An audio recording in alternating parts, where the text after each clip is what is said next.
Hello, hola, bonjour, hello, annyeonghaseyo, ni hao to all SaGa fans all throughout the world. My name's Neil Broadley. I'm the Localization Director for the SaGa franchise, and we are here today with a very special video because, as you may have heard, we've recently announced a collaboration between one of our recently released titles, SaGa Emerald Beyond, and the super-duper hit classic Vampire Survivors. So we're here to talk a little bit about the collaboration today, and I have two very special guests, one on each side of me. So first we have Luca Galante from Poncle. Luca, can you please introduce yourself, say a few words? Yes, of course. Hi, my name is Luca. I've always been a programmer, really, and then one day have made Vampire Survivors that accidentally became a hit game, and now I am accidentally running a game company called Poncle. That's awesome. So how did you get started working as a programmer in games? Did you always want to be a game designer, or? I always wanted to be a game designer, yeah, but I didn't even know as a kid that game designer was a profession. So I became a programmer instead. Right. Oh, that's awesome. That's awesome. And also we have today from Square Enix, we have Akitoshi Kawazu. じゃあKawazu-san、自己紹介をお願いいたします。川崎俊です。35年前から、SaGaシリーズを作っています。And I'm sure some of you watching this game have played one, but maybe you haven't played the other. So let's talk a little bit about each of these two games. First, I guess we'll start with Vampire Survivors. Vampire Survivors is a gothic horror kind of monster killing game where you're attacked by endless hordes of monsters kind of attacking you, and you try to destroy them with a whole bunch of different weapons. But you don't want to hear me talk about it, you want to hear Luca talk about it. So Luca, can you tell us a little bit about Vampire Survivors for people who maybe haven't played it before? Yeah, absolutely. I made Vampire Survivors mostly for myself, just by trying to put in all the things I like and remove all the things I don't like in games. And then accidentally I found out a lot more people like it. And I guess people like how easy it is to play the game, to get into it, and to feel powerful while playing the game, because you can very quickly snowball against all these creatures that get thrown at you. And every time you get new weapons, new characters to unlock, and so you get to experiment and have fun with different things every time you play the game. So I played a lot of Vampire Survivors, and for me, one of the things that's most fun about it is that you can just kind of pick it up and just kind of run with it and play it for, half an hour or whatever, and then go back to whatever you were doing. And to me, being able to play a game in little bites like that is a lot of fun. Was that something that you took into account when you were making Vampire Survivors for the first time? Yeah, for sure. I don't have time to play, I don't have that much time to play games anymore, so I thought it would just be a good idea to make the runs in the game don't last that long. It was never my intention to keep people awake until 2 in the morning playing the game continuously. That's the thing about the game, you start playing just for a little bit and then you end up having too much fun, I guess, and you just keep playing it. Right, right. Oh, that's awesome. That's awesome. It's cool to hear straight from the horse's mouth, kind of what's going on with the game. I love it. I love it. And I'm sure there are some of you out there who maybe have played Vampire Survivors, but you haven't played SaGa Emerald Beyond. バトル中心のゲームなんですけれども、いろんな世界を、いろんな主人公で巡り歩いて、で、いろんな敵が出てくるんですけれど、それを、戦いながら乗り越えていってストーリーを楽しんでもらう、すごい歯ごたえのあるバトルが楽しめます。バトル好きにはたまらないということでよろしいでしょうか。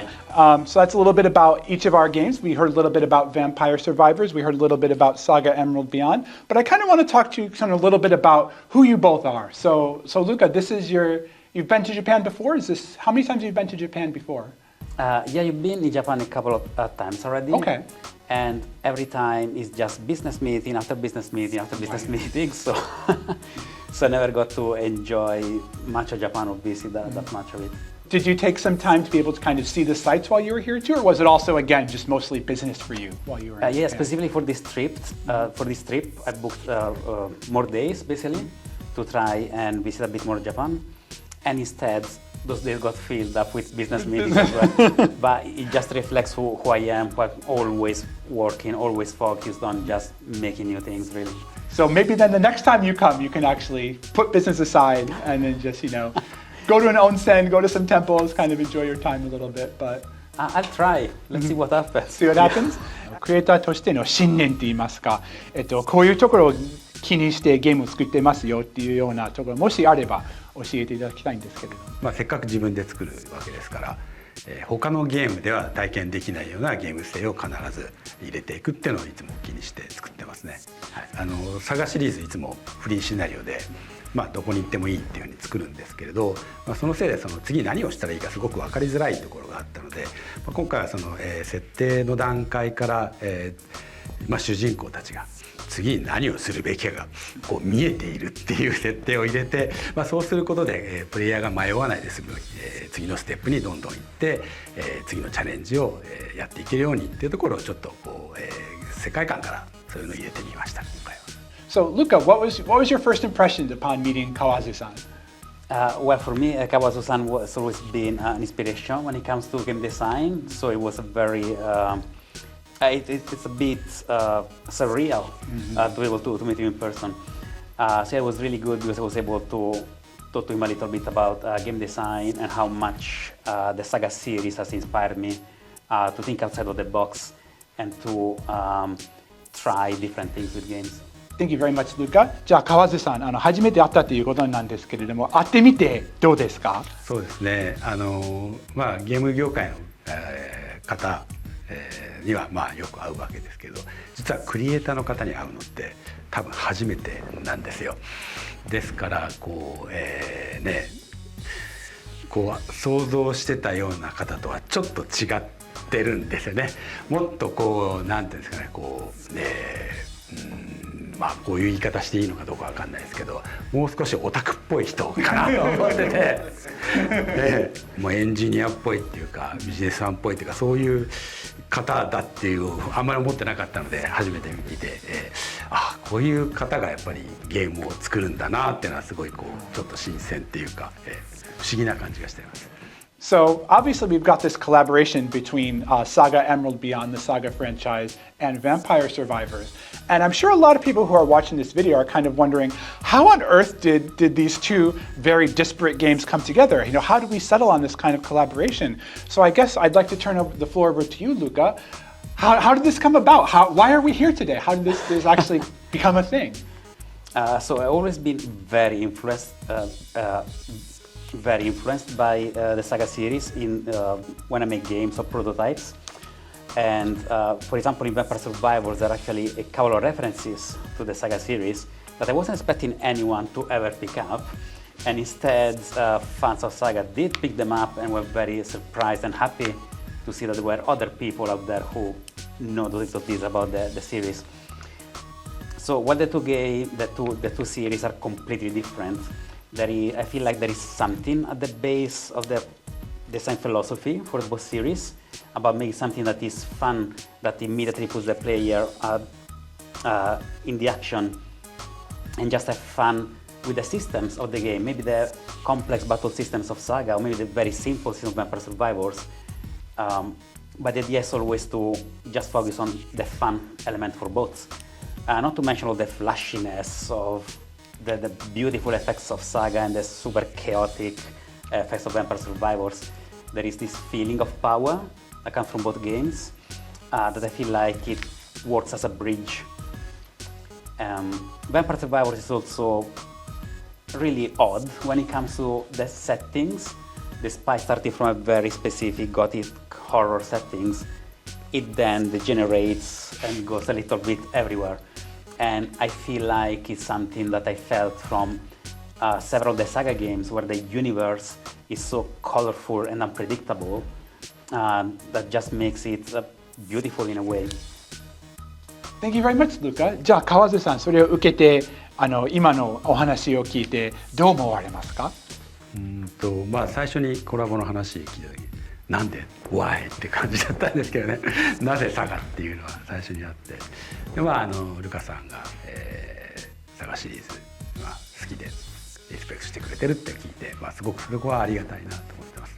実際自分もそのヴァンパイアサバイバーでプレイして、今本当にいろんなサバイバーゲーム出てますけど、本当にこうなんていうんですかね、手軽に遊べるっていうよりも割とこう油断していると本当にすぐやられちゃって、すごいこう意外と難しいんですね。一番最初の自分すぐやられて、これどういうことなんだろうと思いながら、実すごいもっとカジュアルなゲームだと思って最初プレイしてたんで、意外とこう選ぶ武器であったりとか、敵にステージに応じてどういう武器が合うとかいうのがすごくこう綿密に組み立てられていて、でどういう順番で、その強化をしていくかとか、そういう戦略性とか、そういうところをこう、突き詰めていくとこう、最初の10分の壁を越えられるようになって、でいつの間にか30分遊んじゃってるっていう、こういわばこうその、デザインされたこう罠にこう見事にはまってしまうっていう、そういうところはすごいこう、ゲームとして、すごいよくできてるなと思いながら、いつもプレイさせてもらってます。はい。I'm kind of interested in hearing about how you made the approach, Luca, to the company. Yeah, one day I just got an email from Ichigawa-san from Square Enix, and I had no idea what to expect from this email. I didn't even know if it was authentic or not, basically.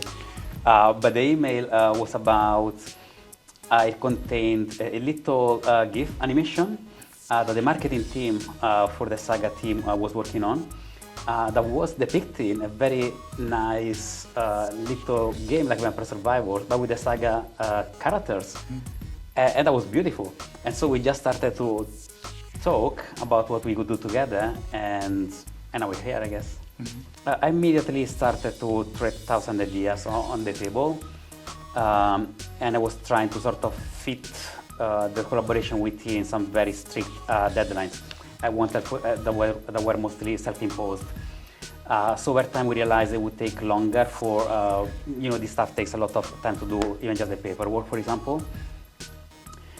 So we just reached a point where we decided to delay it a little bit until now, basically, so that we could also have time to add as much content as possible for this collaboration.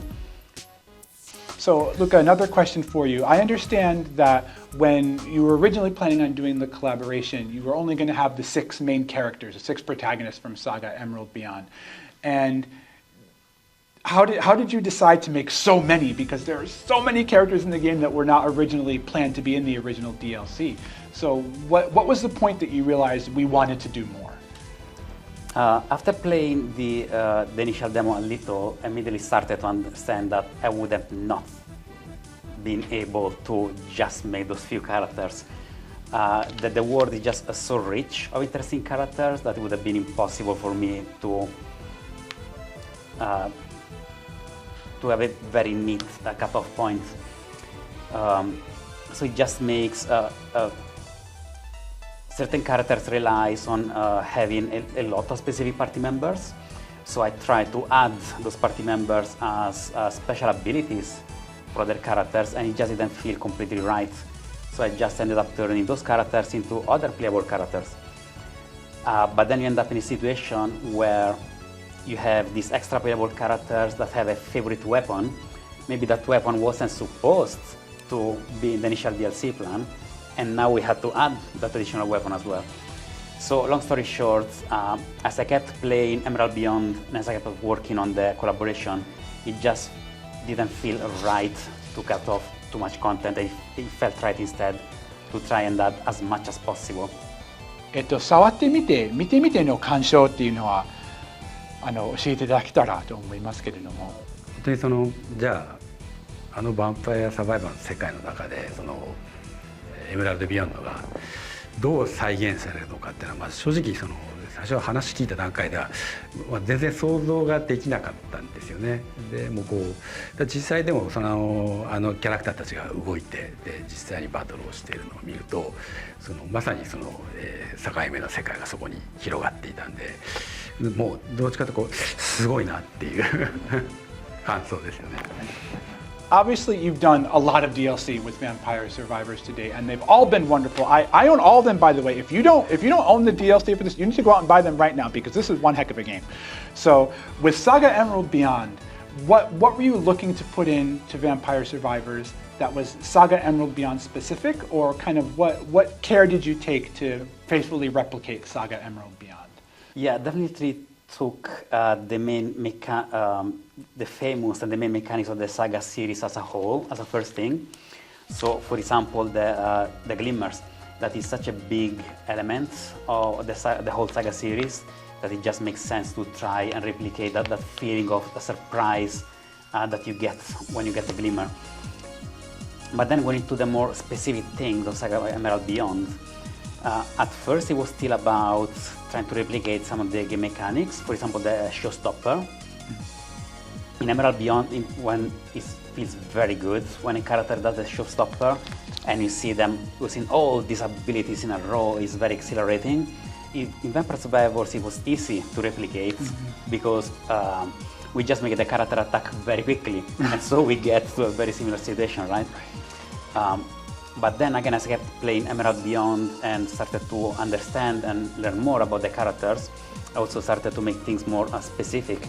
For example, you get Ameya that in Vampire Survivors, just like in Emerald Beyond, she can find new cats to take care of. I love it. And every time she picks up a cat, she becomes a little bit stronger. もうカズさん的にはアメヤ好きなキャラじゃないですか。なのでアメヤの猫集めっていう話なんですが。ね、本当に猫集められるだけでもうそれだけで楽しいですよね、あれはね。なんでこうそのまあヴァンパイアサバイバー自体がすごい楽しいゲームなんですけれど、そこにこうサガエメの独特の世界観だったり、フレーバーだったりが乗っかることでまたこう楽しみの幅が広がって、ね、広がることにこう貢献できたのかなっていうのは、そこはちょっとすごい嬉しいですよね。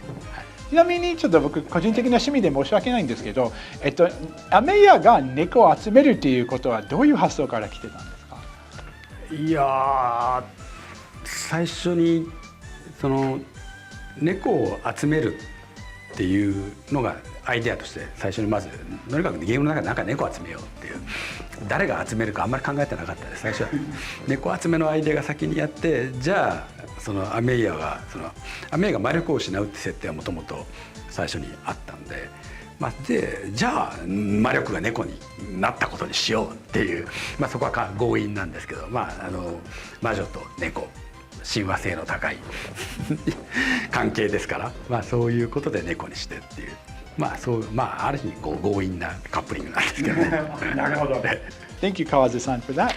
That is a really interesting thing because that's I feel like that's a lot of stuff of Vampire Survivors also happens to come from ideas that then just happen to work well when put together. Also, it's a bit of place of randomness and creativity that you cannot really plan for it. It just comes up as you start working on something for real. And that's where I learned to do that anyway. Learn to think outside of the box from playing games like the SaGa series, where in every iteration of the series you find completely different game mechanics or different worlds. And so I'm not surprised to find out that the cats were something that came, that the mana collection of Ameya came after the cats actually. そういうなんていうんですかね、まず何やりたいが先にあって、でそれを入れるためにアイデアを飛躍させて、でこの一見なんか関係なさそうなものが一つのゲームの中にうまく入ると、満足感の高いものができるんで、そこは常にチャレンジですよね。Obviously, you're meeting Kawazu-san in person. Is there something that you've always wanted to ask him that you'd like to ask him? I mean, he's sitting right over here, so now's your chance. If there's something you'd like to ask Kawazu-san. So yeah, there's something that I always found very interesting about the SaGa series, which is as soon as you start playing the game, you expect maybe a classic RPG, and instead you immediately find out that hit points work in a completely different way than other RPGs, and you have life points as well. And it takes a bit to get used to it, but when you get used to it, you see that there is something very interesting about starting a battle always at full health, for example. So yeah, I wanted to know how Kawazu-san got that idea to that conclusion that this will make for different type of battles, more interesting kind of battles. バトルを楽しむのが目的でゲームを作っているところがあるので、そうするとそのヒットポイントがすごく減った状態でバトルに入るともうあんまり楽しくないわけですね、その時点で。もしくは誰か倒れてるとかいう時点でその戦力的にはガタガタになっていて、もともと持ってる、プレイヤーが持ってる戦略とかが実行できない。そうなるとそれを想定してバトルバランスを取ったりだとか、敵の攻撃もその弱ってることも含めてこう、ある程度手加減するっていうか、そういうことをしなきゃいけなくなるんで、それだとやっぱり面白くない。我々がスポーツ見る時に、サッカーで11対11じゃなくて片方が8人しかいなかったらそれは面白いゲームになるわけがないので、であれば11対11でフルでちゃんとお互いベストな状態で戦ってるのを見たら当然面白いわけなので、そういう意味で、当然その両方がベストな状態で戦わせてあげるっていうのが、元の発想ですよね。当然それに合わせてこちら全体的なルールであったり敵の強さであったり、敵側の戦術だったりっていうことも全部組み立ててあるので、そこに向かってプレイヤー側も、ベストな状態で、立ち向かって、それが一番面白くなるっていう、そこが元々の発想ですよね。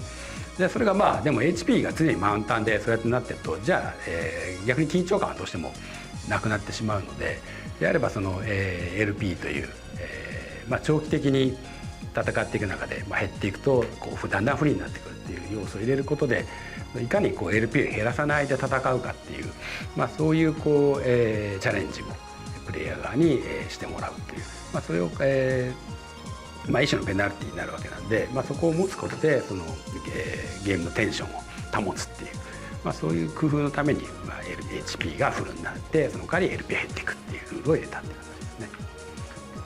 Thank you very much for that, because it really shows how thinking outside of the box can allow you to find new solutions to problems that sometimes players don't even know that they have. I feel like almost everything in SaGa adopts this point of view of trying to solve problems, and it's been always a huge inspiration for me. So when you were making Vampire Survivors originally, a couple of years ago, did you take any inspiration from the SaGa franchise when you were making Vampire Survivors, or was it something that kind of wasn't in your mind very much when you were making the game originally? Yeah, definitely. Like I was saying before, there are some very high-level design decisions that got influenced by SaGa, just at a subconscious level, like trying to focus on the fun element, getting the player immediately to the juicy part of the game. But as I kept working on Vampire Survivors, I started to add things from all games I like, references to all sorts of games I like into it. So there are actually a couple of direct references to the SaGa games in some of the abilities that you can obtain in Vampire Survivors.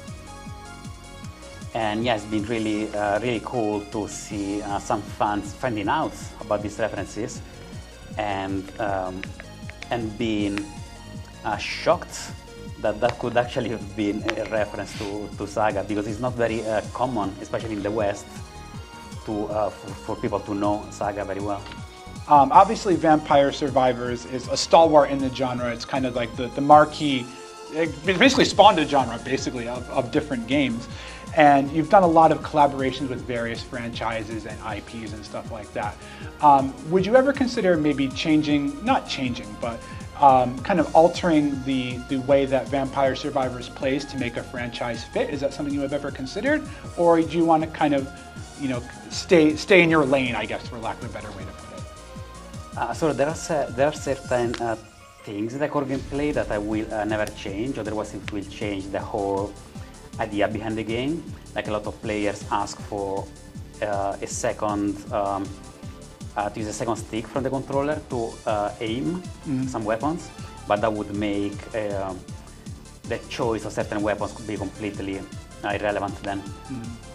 So there are certain things I won't do, but then there are a lot of others instead that I really have fun adapting basically to Vampire Survivors.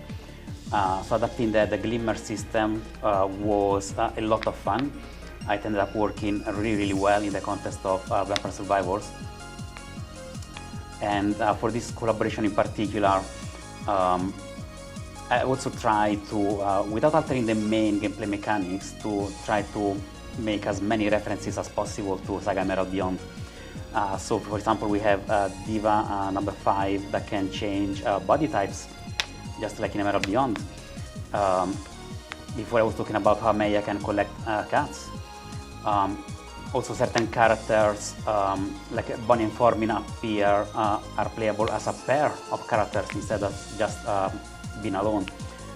Or even Tsunori Mido, who actually gets the help of the 4 Kugutsu in battle that assume a very specific battle formation.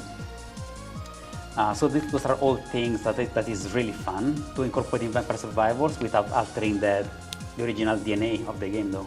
So Luca, I have kind of a personal question for you. So you've been to Japan a couple times before. What's your favorite food to eat in Japan? So my favorite food is egg sandwich from Family Mart. Oh, wow, okay. Can I ask why? I have simple taste when it comes to food. That's fair. And so the feeling of the egg sandwich from the convenience store is just delicious to me. I have it every day.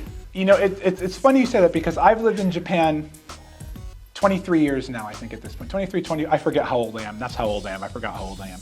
But I've been in Japan for about 20-something years at this point. And I often hear from people who don't live here that they say Japanese convenience store food is really, really good. And I think it is true. At least, I've never been to Italy, but it's certainly better than American convenience store food. I can say that for sure. So you're not the first person I've heard to say that, and I don't think you'll be the last either. So I wouldn't worry about that. Now I cannot have an egg sandwich in the UK anymore because they just don't compare. So yeah. Okay, so I think that kind of wraps up our time for today. But before we go, I'd like to have both Luca and Kawazu-san say a few words to our fans. So Luca, can you say a few words to Vampire Survivors and SaGa Emerald Beyond fans about this collaboration or about anything in general that you'd like to talk about? Yes, of course. So to all of our fans who are from Japan, I hope you will like this collaboration, and I apologize if sometimes we make some silly mistakes in Japanese localization, but we'll sort it out soon as usual. To all fans in the West instead, if you know SaGa, then I'm sure you'll be thrilled by knowing about this collaboration, and if you don't, you should be thrilled anyway at the huge amount of content that you will get from this collaboration and the chance of discovering maybe a new this new series. サガのファンで、ヴァンパイアサバイバーをプレイされている方はもうたくさんいらっしゃると思うので、そういう方はね、一体どんな風になるんだろうと期待されてると思うんで、もう本当に、そのワクワク感のままにこう、新しいコラボも楽しんでもらえればなと思います。それから、ヴァンパイアサバイバーのファンでまだ、サガは、名前は知ってるけどプレイしたことないとか、そのゲーム何みたいな方もいらっしゃるかなと思いますけれど、今回のコラボで、本当にこう今までのヴァンパイアサバイバーにさらにこう、新しい面白さをね付け加えてもらえてるんじゃないのかなと思うので、そこは純粋にまず楽しんでゲームプレイを楽しんでいただければなと思います。その上で、サガの世界観だったりキャラクターだったり興味を感じてましたら、体験版もありますので、まずはそこから楽しんでいただければなと思います。はい。All right, everyone. I think that kind of wraps up our show for today. I'd like to thank Luca for coming here and talking with us today, and Kawazu-san, thank you very much for all of the wonderful stories that we've shared today. And I understand that Luca actually, he usually doesn't reveal his face. That's kind of something that just doesn't happen. But I understand, Luca, that you're actually willing to reveal who you are on camera for the very first time. Is that true? Yes, you heard it. We're going to see the man in the flesh. So shall we go? We'll drop the mask. Ready? In 3, 2, 1. Oh my God! You are fabulous. That's the only word I can think of. It's just absolutely fabulous. Like, is that real? Can I actually touch? Ooh, that's amazing. And this is what you looked like this whole time, and I didn't even know. Oh my God! This is great. Kazu-san, do desu ka? Yeah, very drag character. And now you see who Luca is in the flesh. So this is wonderful. Luca, thank you very much for coming here today. Thank you all for watching our video, and we'll see you next time. Take care, everybody.